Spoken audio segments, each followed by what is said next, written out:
Hey friends, Karen Baskett DIYer here. I'm about to use my auto heat press to apply Go2Craft's Puff Vinyl. And this is my very first time ever using Puff Vinyl, so I'm bringing you guys along for the ride to show you just how easy it is.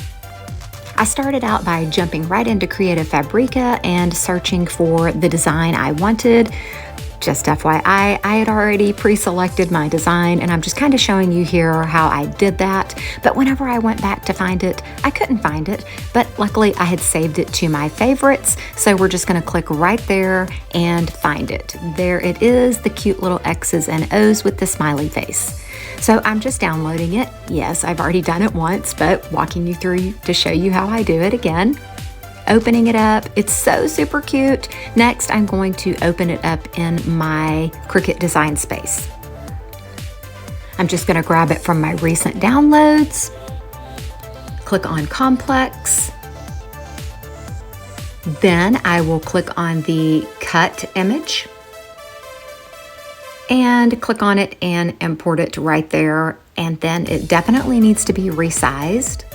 As you can see here, I went with 11.5 by 11.5-ish, and then I quickly realized once I clicked make that the sheets that come in the kit that I'm about to show you are only 10 by 12. So I had to go back and resize it, and then I was able to go ahead and click make it and cut. Because this is an iron-on, you always want to make sure you mirror your image. Don't forget that, that's super important. Here's the kit I was mentioning. They are 10 by 12 sheets, and there are 15 super bold, bright, vivid colors to choose from. And it comes with a little weeding tool. This is a perfect kit in case you just want to test the waters with Puff Vinyl. Next, I just got my sheet of black. Yes, I went with black because I'm plain Jane and boring like that. I got it lined up and placed on my cutting mat, shiny side down as always with HTV. I got it loaded up in my Cricut and pushed start. And I just want to show you here that I am using the cardstock setting to cut this. Once it finished up, before ejecting it from the machine, I did a little test weed to make sure that I didn't need to run it back through one more time.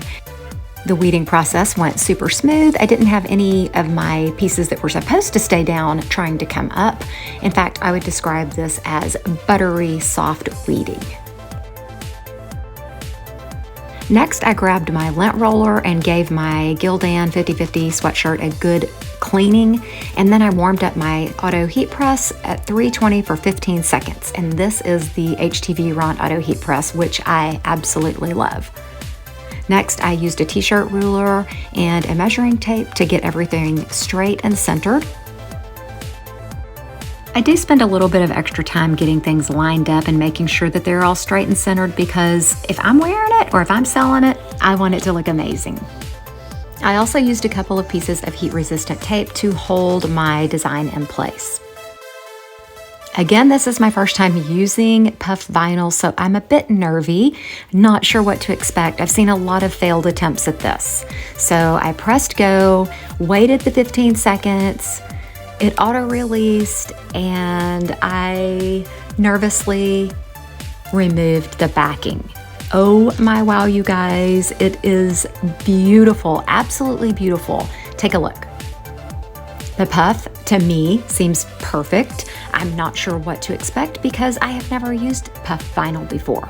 So another thing, I always press my HTV for a second time for just about 5 extra seconds. So I laid the Teflon sheet over it and did just that. Another 5 seconds.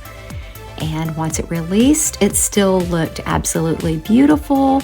And the texture is just so super cute. I'm not finished yet, you guys.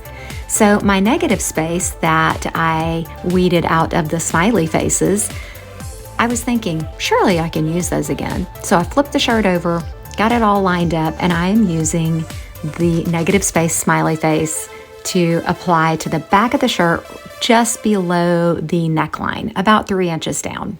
You might notice I just used the Teflon sheet over it, and look at that. So cute. I love it so much. And I almost think that it turned out even better than the front side. So I gave it a second press really quickly for 5 more seconds, and here it is. Guys, this is super adorable, super cute, and that puff vinyl was incredibly easy to use.